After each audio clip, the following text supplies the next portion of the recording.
Good evening, ladies and gentlemen. My name is Lenny, and today we're going to talk about some watches. Now, of course, I'm going to do a wrist check because I'm not unique. And of course, I'm wearing the SKX because I'm unoriginal, and it's on a NATO. Because why be different, right? But I do wear my NATO inverted, so that's cool, right? It's more comfortable to me. I don't like having this thick, stiff part on that bone there. It's just a lot more comfortable, and honestly, I like seeing the lugs. I think they look cool. Anyway, we're not here to talk about the icon, the SKX. We're here to talk about this little guy. This is a COMPU CHRON. It's a digital watch from the 70s. Now, a little bit of backstory. The original digital watch was the Pulsar time computer. So back in 1970, the Hamilton Watch Company introduced the Pulsar time computer, and it was the first digital watch. It was the first one of its kind, and it was hugely, immensely popular. It was quite expensive back in the day, and they're still very expensive. They were very popular. It was an icon. James Bond wore one. It was a big deal. So of course, once that technology got inexpensive and easy to, to copy and emulate, a lot of knockoff brands came along, and this is a great example of a Pulsar knockoff. This was made in sometime in the late 70s. I'm not exactly sure. My Google prowess is not where it needs to be for looking up serial numbers, but like I said, this is a great example. This is in very good shape. It is from the 70s, and yeah, I love it. I think it looks great. I've always wanted one of these old retro LEDs ever since I first saw a Pulsar. So we're going to talk about this a little bit today. First, a little intro on the watch itself. It's 38 by 42, a very attractive size. It wears very nice, and yeah, for a cheap watch, it's actually really hefty, has good weight to it. The band is high quality. It's got that nice engineer style thing going on. It looks great.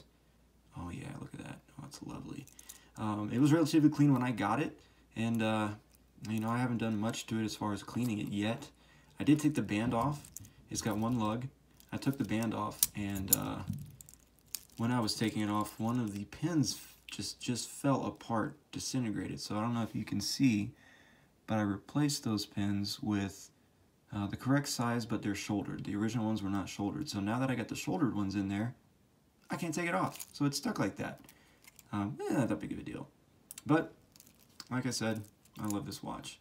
So if you look at the back, it says, oh man, I'm sorry about that. It says 100% stainless steel, case made in Japan, serial number 5005716. Like I said, I don't know what that means. I tried looking up a database on these serial numbers, and I couldn't find anything. If you can find something, let me know. It's got a stamped steel clasp, micro adjustments, a lot of them. I love it, of course. I don't know if I have small wrists, but I got to wear it on the first one. And here it says, made in Hong Kong. I love it. I love it. But yeah, it's a great watch. It keeps decent time.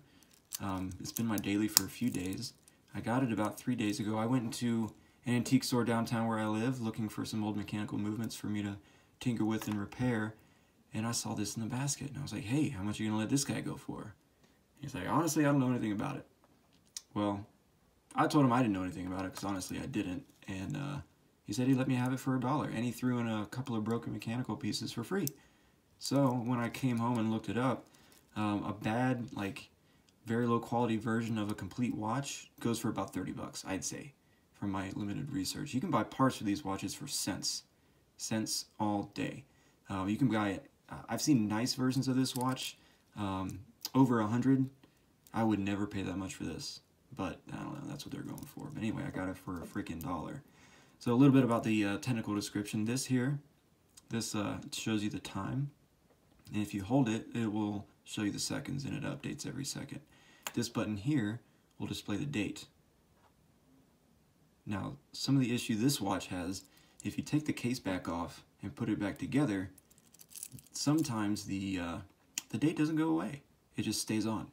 Now, this already does not have a very good battery life, but if the display is always on, it's even worse. And the batteries it takes, they're 357 size button cell batteries. It takes 2 of them. You don't have to take the whole case back off to get to them. You just gotta get into those little screw heads. So I will separate the strap. I'm gonna bring out my homemade work mat made out of a cutting board and marine grade vinyl from a fabric store. And well, I'm just going to separate this strap so you can get a better look at the back real quick. Give me a second. And here, this is an original pin. It's in really good shape. I mean, for a 40-year-old watch, it's in pretty good shape. Now, the pins for the lugs, they just absolutely disintegrated. But anyway, so here's the back. And I'm just gonna pop off one of these batteries real quick. Just gonna show you how it goes. It's pretty simple. And it's nice that you don't have to take the whole case back off. However, these are kind of a pain in the ass to get back in. So there's a 357 button cell. And here's the back of the battery compartment cover. So it's pretty simple.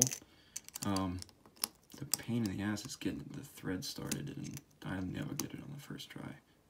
Oh, yeah, second try, hey, that's a record for me. And yeah, I'm using the rounded end of a pair of tweezers just because it fits the hole perfectly. But yeah, I mean, it's that simple. The case back pops all the way off, and you can take the whole movement out. There's no reason to, there's nothing to service in there.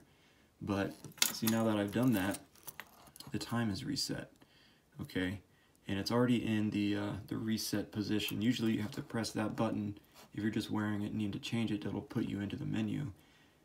So this is the month right now, and now we're January, so I'm going to leave that where it is. Now to get it to scroll to the next value, I'm going to depress this button, and now this is the day. Now it's the 26th, so I got to hold this until it says 26. It's going to be a minute. So I'm going to cut this part out. All right.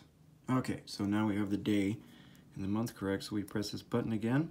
We're going to scroll through to the hours. Now it starts in AM, so keep that in mind. So you press that until you get to where you want. It's 9 o'clock PM. You see that little bar? Makes it look like a division symbol? That's AM.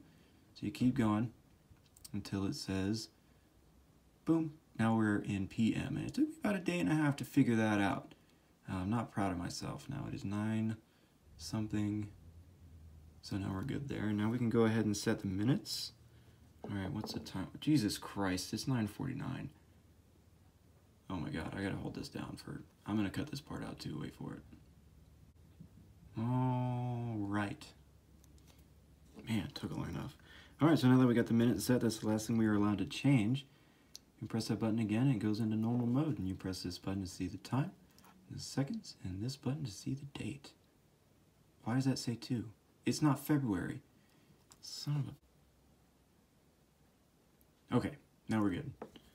So, scroll, scroll, scroll, done skis. Cool, so now we're done.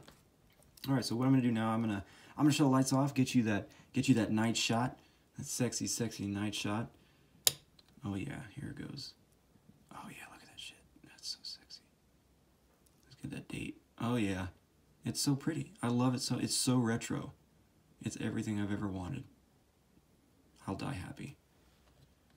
All right. Well, in conclusion, like I said, it's a solid, cheap little watch. I mean, it's old, but it's in great condition. I'm definitely going to clean it up a little more once I figure out these lugs, but I'm in love with this watch, and it wears amazing. I got, I'd say, relatively average size wrists, and it wears pretty nice. You know, 38 millimeters, that's a pretty attractive size. So, also, I don't know much about this watch, so if I said anything stupid, and you know more than I do about this watch, definitely let me know. I'd love to get corrected, so bring it on. Anyway, thanks for watching. This has been the COMPU CHRON, and my name's Lenny. Wear what you like.